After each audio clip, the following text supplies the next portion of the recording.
Assalamualaikum warahmatullahi wabarakatuh. Selamat pagi dan salam sejahtera bagi kita semua. Puji syukur kehadiran Allah Subhanahu wa taala karena atas rahmat dan karunia-Nya saya dapat mengikuti seminar proposal pada kesempatan ini. Yang saya hormati Ibu dosen penguji, perkenalkan nama saya Anissa Desti Suswandari dengan NPM 2478204 dari Program Studi Teknologi Rekayasa Internet Politeknik Negeri Lampung. Nah, pada kesempatan ini izinkan saya mempresentasikan proposal penelitian saya yang berjudul Rancang Bangun Prototipe Sistem Monitoring Suhu dan Kelembapan Ruangan Berbasis Internet of Things atau IoT menggunakan ISP32 dan sensor DHT11. Penelitian ini saya lakukan sebagai salah satu ulasan penelitian yang akan saya kerjakan. Dalam presentasi ini saya akan memaparkan latar belakang penelitian, rumusan masalah, tujuan penelitian terdahulu, metode penelitian, hingga rancangan sistem yang diusulkan. Untuk mempersingkat waktu, saya akan memulai presentasi ini dari latar belakang penelitian. Nah, penelitian itu berangkat dari kondisi bahwa pemantauan suhu dan kelembapan pada beberapa ruangan seperti laboratorium, ruang server, maupun ruang penyimpanan masih banyak dilakukan secara manual. Sehingga pengguna itu harus datang langsung ke lokasi untuk mengetahui kondisi ruangan. Cara tersebut itu dinilai kurang efektif ya, karena informasinya itu yang diperoleh itu tidak bersifat real time dan perubahan kondisi ruangan itu tidak dapat diketahui dengan cepat. Sehingga pengguna itu memantau kondisi seiring berkembangnya teknologi Internet of Things atau IoT, proses monitoring itu dapat dilakukan secara otomatis melalui jaringan internet. Oleh karena itu, pada penelitian ini saya itu menggunakan pembangunan sebuah prototipe sistem monitoring suhu dan kelembapan menggunakan ISP32 sebagai microcontroller yang telah dilengkapi modul WiFi serta sensor DHT11 sebagai sensor pembaca suhu dan kelembapan. Dengan sistem ini itu diharapkan proses monitoringnya itu menjadi lebih mudah, efisien, dan mampu memberikan informasi secara real time. Oke. Selanjutnya, di sini saya akan menjelaskan rumusan masalah dan tujuan penelitian. Berdasarkan permasalahan yang telah dijelaskan sebelumnya, penelitian itu memiliki dua rumusan masalah, yaitu bagaimana sih merancang dan membangun prototipe sistem monitoring suhu dan kelembapan ruangan berbasis IoT menggunakan ISP32 dan sensor DHT11. Lalu bagaimana sih kinerja prototipe dalam membaca data dan menampilkan hasil secara real time. Nah, dari rumusan masalah tersebut kemudian ditetapkanlah tujuan penelitian. Yang pertama itu adalah menghasilkan prototipe sistem monitoring suhu dan kelembapan ruangan berbasis IoT. Lalu yang kedua itu adalah menguji kinerja prototipe dalam membaca data dari lingkungan nyata dan menampilkan pada dashboard secara real time. Lalu pada slide selanjutnya di sini saya akan menjelaskan penelitian terdahulu atau research gap-nya ya. Nah, sebelum merancang sistem di sini tuh saya terlebih dahulu melakukan kajian terhadap beberapa penelitian terdahulu yang membahas monitoring suhu dan kelembapan berbasis Internet of Things. Nah, di sini tuh hasil kajian itu menunjukkan bahwa penggunaan ISP32 dan sensor DHT11 itu telah banyak diterapkan karena mampu mengirimkan data secara real time melalui jaringan internet. Namun dari beberapa penelitian tersebut di sini tuh masih ditemukan ya beberapa keterbatasan seperti keterlambatan pengiriman data, lalu tampilan dashboardnya yang masih sederhana. Nah, secara efisiensi penggunaan perangkat yang belum optimal. Nah, berdasarkan kondisi tersebut, penelitian yang saya usulkan itu di sini berfokus pada pengembangan prototipe yang sederhana, mudah digunakan dan mampu menampilkan data monitoring secara real time. Sehingga di sini itu diharapkan dapat menjadi penyempurnaan dari penelitian-penelitian sebelumnya. Lalu pada slide selanjutnya di sini itu saya akan menjelaskan kebutuhan sistem apa saja yang saya butuhkan. Nah, pada kebutuhan sistem di sini itu terdapat alat dan bahan ya. Untuk membangun sistem monitoring ini itu diperlukan beberapa perangkat keras dan beberapa perangkat lunak yang saling mendukung. Nah, perangkat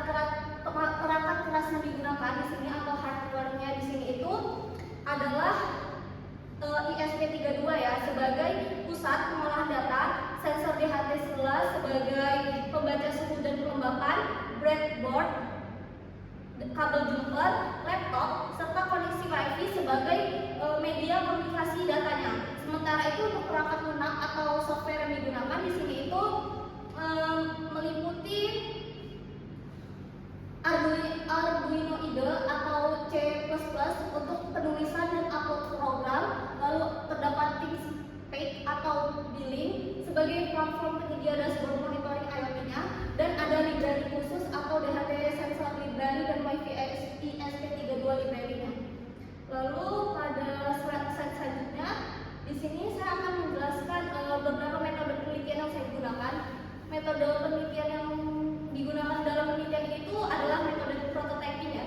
Di sini tuh saya memilih metode prototyping karena penelitian ini tuh dilakukan bertujuan untuk menghasilkan sebuah prototype sehingga proses pengembangannya itu dapat dilakukan secara bertahap. Nah, untuk tahapan penelitiannya itu diawali dengan analisis kebutuhan seperti identifikasi spesifikasi ESP32, DHT11, dan target dashboardnya. Lalu selanjutnya itu ada perancangan sistem, seperti kita akan mendesain arsitektur, perangkat keras, dan akar muka softwarenya. Lalu ada pembuatan prototype. Di sini kita melakukan perakitan komponen dan coding pada Arduino IDE-nya. Lalu ada pengujian prototype untuk uji kalibrasi sensor, konektivitas Wi-Fi, dan tampilan real-time-nya. Dan terakhir itu adalah evaluasi dan penyempurnaan untuk analisis perbaikan jika terjadi delay atau error data. Nah, pada slide selanjutnya di sini itu adalah teknik pengumpulan datanya ya. Yang pertama di sini itu saya melakukan studi pustaka, yaitu mengumpulkan referensi landasan teori mengenai Internet of Things, ISP32, sensor DHT11, dan jurnal penelitian terdahulu yang relevan. Lalu di sini juga saya melakukan observasi lingkungan, seperti saya mengamati langsung di khususnya laboratorium analisis Politeknik Negeri Lampung untuk mengidentifikasi kebutuhan spesifik suhu ruangan dan masalah pada pemantauan manual. Lalu juga di sini untuk teknik pengumpulan data saya itu melakukan eksperimen, yaitu pengujian langsung pada pengukuran data dari sensor DHT11, lalu menguji pengiriman datanya via Wi-Fi dan memvalidasi tampilan real time di dashboardnya. Lalu pada slide selanjutnya di sini itu arsitektur sistem monitoringnya ya. Di sini itu yang pertama yang pasti yang kita gunakan adalah sensor DHT11 sebagai pembaca suhu dan kelembapan ruangan fisiknya. Lalu kedua itu adalah yang kita gunakan microcontroller ISP32 sebagai pusat pengolah datanya, dan untuk jaringannya di sini itu adalah menggunakan Wi-Fi atau internet sebagai media komunikasi dan transmisi nirkabelnya. Dan untuk outputnya yang dihasilkan di sini adalah cloud dan dashboard, yaitu berupa platform billing atau ThinkPad yang diakses via smartphone atau laptop secara real time. Lalu di slide ini merupakan kesimpulan ya. Berdasarkan proposal penelitian yang telah disusun, penelitian ini tuh bertujuan untuk merancang dan membangun prototipe sistem monitoring suhu dan kelembapan ruangan berbasis Internet of Things menggunakan ISP32 dan sensor DHT11. Melalui sistem yang saya usulkan ini, proses pemantauan kondisi ruangan itu diharapkan dapat dilakukan secara otomatis dan real time sehingga pengguna itu dapat memperoleh informasi dengan lebih cepat dan mudah. Selain itu, penelitian ini juga diharapkan dapat menjadi dasar untuk pengembangan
dianggap kurang efektif. Nah, saya ingin bertanya, apakah permasalahan tersebut memang saudari temukan secara langsung di lokasi penelitian atau hanya berdasarkan studi literatur? Kemudian, mengapa sih saudara ini, mengapa menurut saudara kondisi tersebut layak dijadikan sebuah permasalahan dari suatu penelitian? Baik. Terima kasih atas pertanyaannya Ibu. Permasalahan tersebut itu saya peroleh dari dua sumber, yaitu hasil studi literatur dan observasi awal ya. Dari beberapa jurnal yang sudah saya pelajari, di sini tuh masih banyak sistem monitoring yang dilakukan secara manual, sehingga petugas itu harus datang langsung ke lokasi untuk melihat kondisi suhu dan kelembapan tersebut. Selain itu, berdasarkan observasi awal yang sudah saya lakukan, di sini tuh masih terdapat ruangan yang pemantauannya itu belum dilakukan secara otomatis, sehingga pengecekannya itu harus dilakukan secara berkala oleh petugas. Nah, di sini tuh makanya menurut saya kondisi tersebut itu layak dijadikan permasalahan penelitian karena metode manual itu masih memiliki beberapa banyak keterbatasan. Misalnya kayak membutuhkan waktu dan tenaga, tidak dapat memberikan informasi secara real time, serta apabila terjadi perubahan suhu atau kelembapan secara tiba-tiba, pengguna itu tidak dapat langsung mengetahuinya. Oleh karena itu, disinilah saya mengusulkan sistem monitoring berbasis Internet of Things agar proses pemantauannya itu dapat dilakukan secara otomatis dan dari jarak jauh supaya lebih efektif dan efisien. Mungkin itu pertanyaan jawaban dari saya. Apakah cukup Ibu? Baik, jawaban dari saudari sudah cukup jelas ya. Namun nanti pada proposal itu sebaiknya ditentukan lagi dengan data pendukung atau kondisi nyata agar urgensi dari penelitian kamu ini terlihat lebih jelas. Baik Ibu, terima kasih atas masukan yang diberikan. Mungkin kita lanjut ya, Anissa, ke pertanyaan yang kedua. Di sini saya ingin bertanya mengenai perangkat yang saudari gunakan.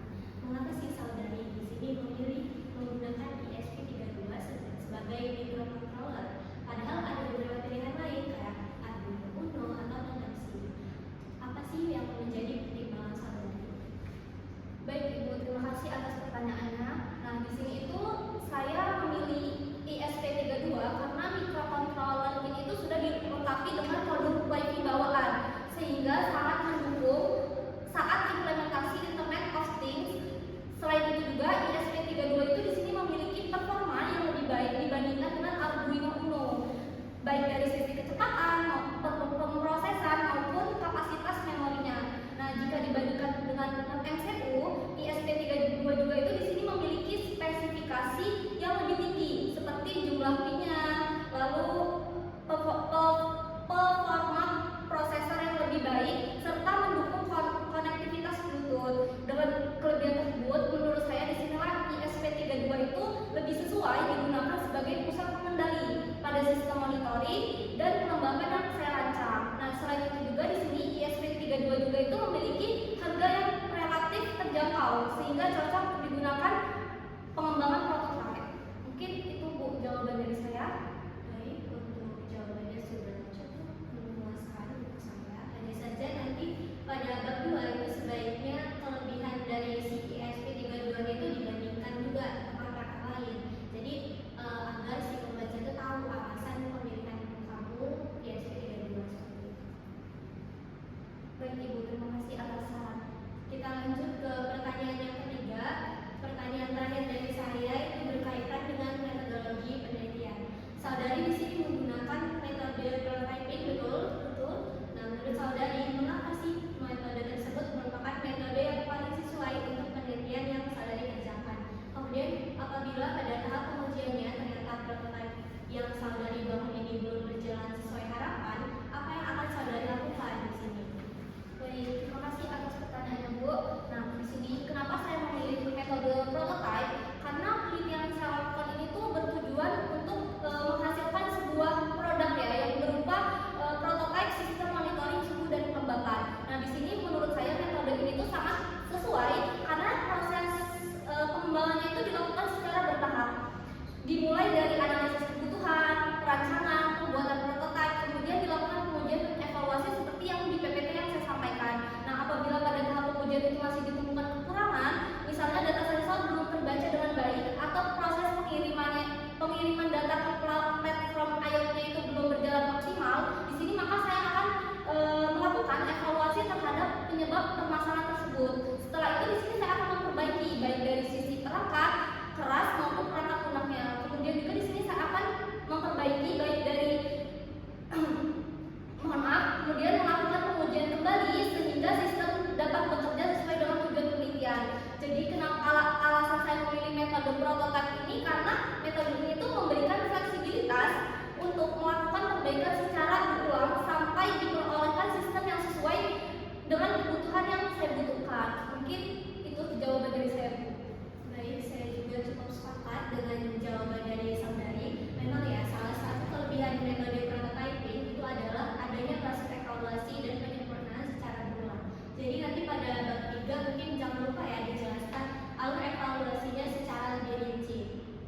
Baik Ibu, terima kasih atas masukan dan sarannya, nanti saya akan lengkapi.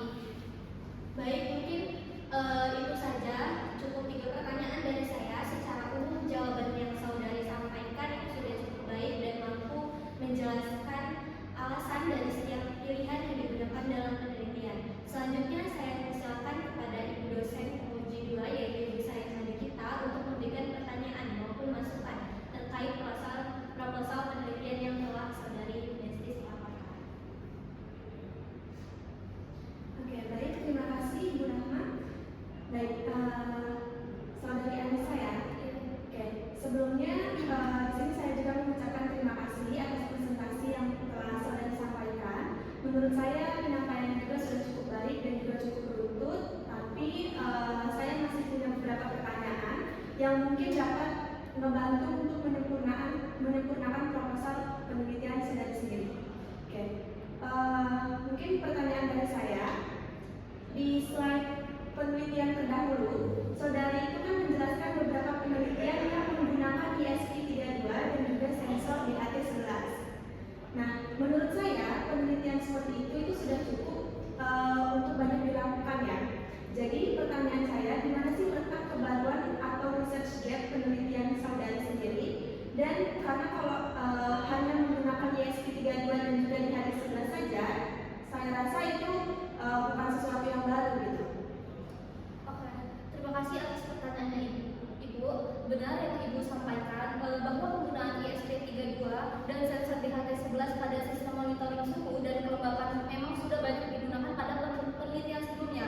Oleh karena itu, di sini itu saya tidak menempatkan kebaruan penelitian pada penggunaan perangkat kerasnya.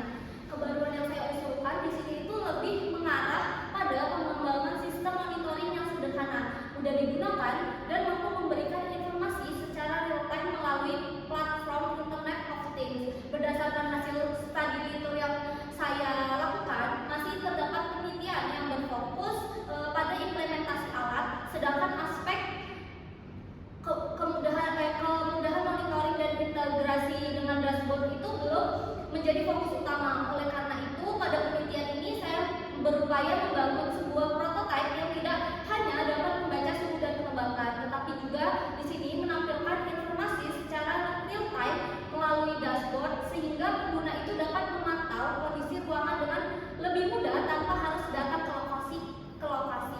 Kedepannya itu apabila penelitian ini dikembangkan secara lebih lanjut, sistem juga itu dapat ditambahkan fitur seperti notifikasi ketika suhu atau kelembapannya itu melewati batas tertentu sehingga monitoring itu menjadi lebih optimal. Demikian itu jawaban dari saya, Ibu. Oke, baik, jawaban saudari sudah cukup baik ya menurut saya. Jadi nanti hanya saja ada pada bab 2 research gap tersebut itu sebaiknya dituliskan secara lebih tegas supaya para pembaca nanti bisa langsung melihat perbedaan penelitian saudari dengan penelitian sebelumnya. Baik Ibu, terima kasih atas masukannya. Nanti saya akan berjelas kembali pada bagian research gap-nya. Oke, baik, untuk kita lanjut ke pertanyaan berikutnya ya. Jadi pertanyaan saya berikutnya itu adalah pada arsitektur sistem, saudari itu menjelaskan bahwa data itu akan dikirimkan ke platform IoT menggunakan jaringan Wi-Fi. Nah, bagaimana apabila koneksi internet itu mengalami gangguan atau bahkan terputus? Apakah sistem saudari masih dapat bekerja? Kemudian bagaimana solusi yang saudari usulkan? Terima kasih atas pertanyaannya Ibu.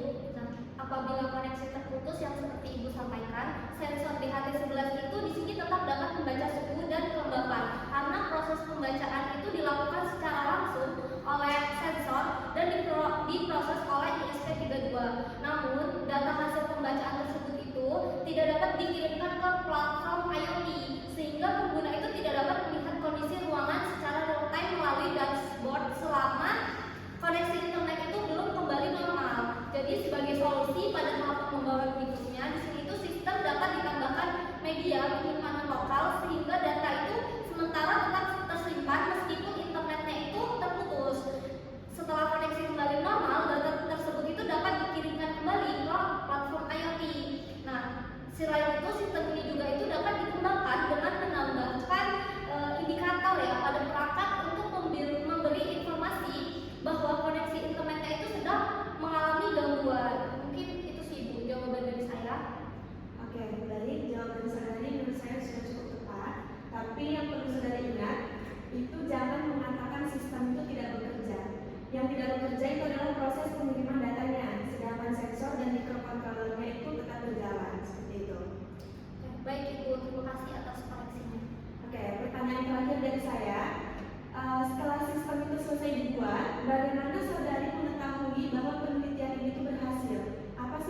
indikator keberhasilan penelitian dari saudari ini?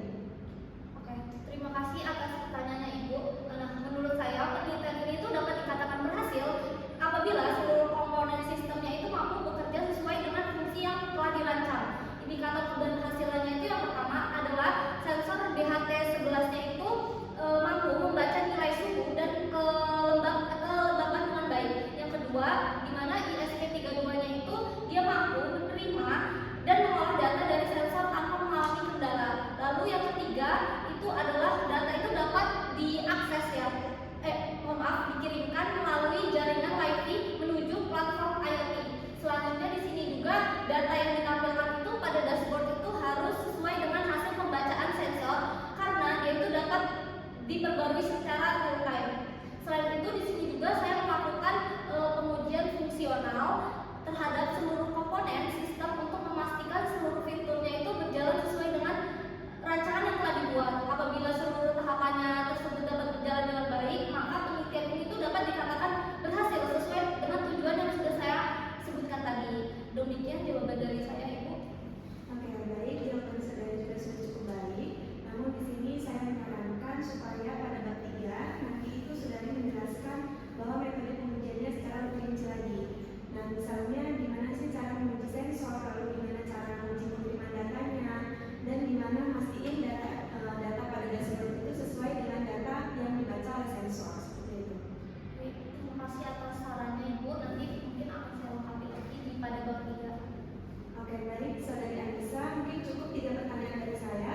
Terima kasih atas jawaban yang telah saudari berikan. Secara umum, saudari juga sudah memahami penelitian yang telah diusulkan. Namun masih terdapat beberapa bagian yang perlu diperdalam lagi, terutama pada research gap dan metode pengujian supaya proposal ini menjadi lebih kuat lagi ke depannya. Terima kasih, Ibu. Baik, terima kasih Ibu Saibu atas pertanyaan dan juga masukannya. Saudari Anissa, seluruh pertanyaan dari kami itu telah saudari jawab dengan cukup baik. Sebelum seminar ini kami tutup, kami akan menyampaikan beberapa masukan yang dapat saudari jadikan sebagai bahan perbaikan dari proposal saudari. Secara umum, saya melihat saudari di sini itu sudah memahami penelitian yang akan dilakukan. Namun ada beberapa hal yang saya harapkan dapat menjadi perhatian sebelum penelitian ini dilanjutkan. Yang pertama, mungkin pada latar belakang ya tadi, sebaiknya saudari memperkuat urgensi penelitiannya. Lalu yang kedua, pada bagian tujuan penelitian ada rumusan masalah. Saya terasa cukup sesuai. Hanya saja nanti pada dipastikan seluruh tujuan tersebut itu dia benar-benar terjawab pada bagian hasil penelitian sehingga terdapat adanya kesinambungan seperti itu antara rumusan masalah, tujuan, metode dan juga